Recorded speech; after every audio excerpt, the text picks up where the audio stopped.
Perkenalkan, nama saya Satria Abimanyu dari kelas 4 CF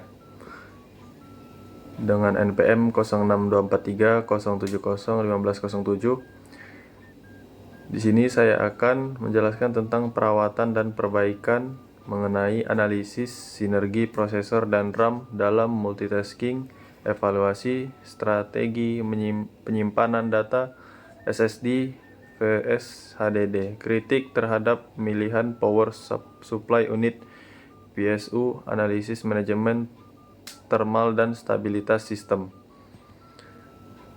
Pertama, analisis sinergi prosesor dan RAM dalam multitasking. Prosesor CPU merupakan komponen utama yang berfungsi memproses dan mengeksekusi instruksi dari program. RAM, Random Access Memory, adalah memori sementara yang digunakan untuk menyimpan data dan instruksi yang sedang diproses oleh CPU. Peran prosesor dan RAM dalam multitasking. Dalam sistem multitasking, prosesor bertanggung jawab mengatur eksekusi berbagai proses secara bergantian dengan sangat cepat sehingga seolah-olah semua program berjalan secara bersamaan. RAM mendukung proses ini dengan menyediakan ruang penyimpanan sementara untuk data dari setiap aplikasi yang aktif.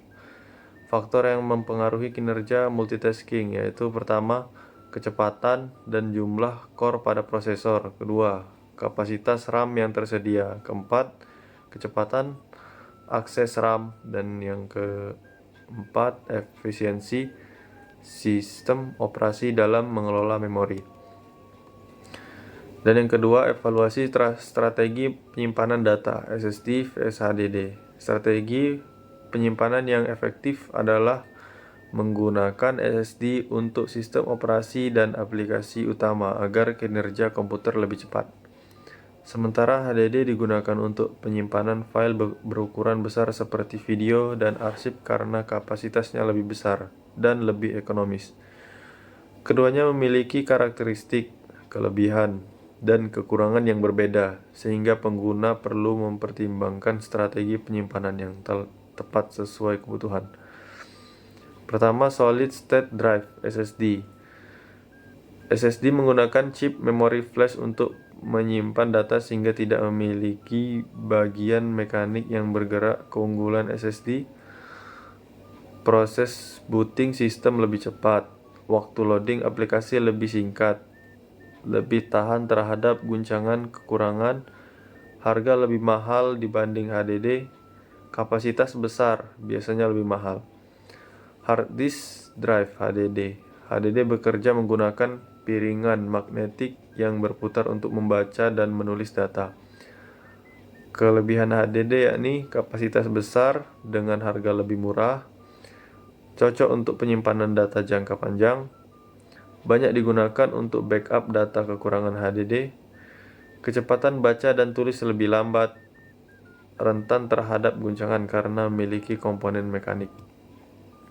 Kemudian yang ketiga, kritik terhadap pemilihan power supply unit, PSU.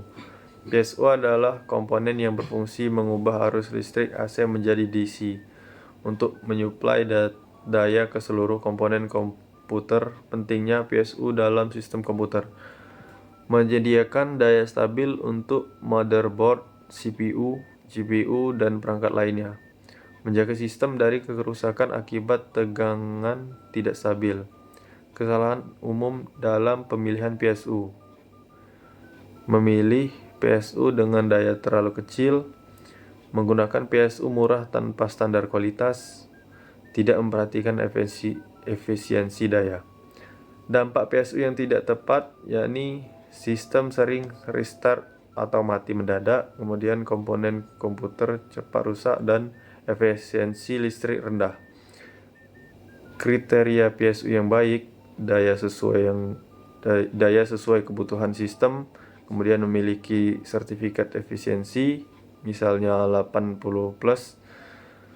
kemudian memiliki sistem proteksi listrik.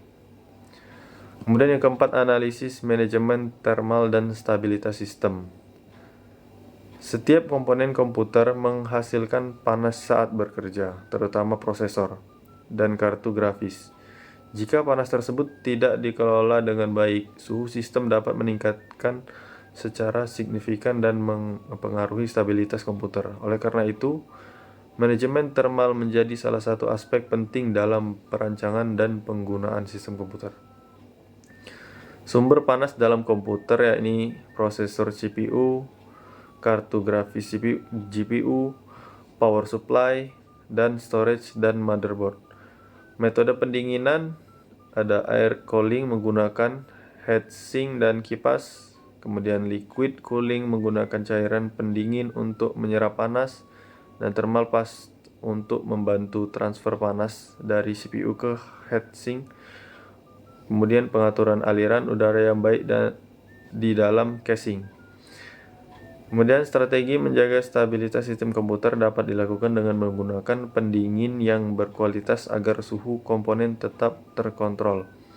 Menjaga aliran udara di dalam casing supaya panas dapat keluar dengan baik, serta membersihkan debu secara rutin agar tidak menghambat kinerja sistem pendinginan. Baik, terima kasih atas perhatiannya. Itu saja yang dapat saya sampaikan. Wassalamualaikum warahmatullahi wabarakatuh.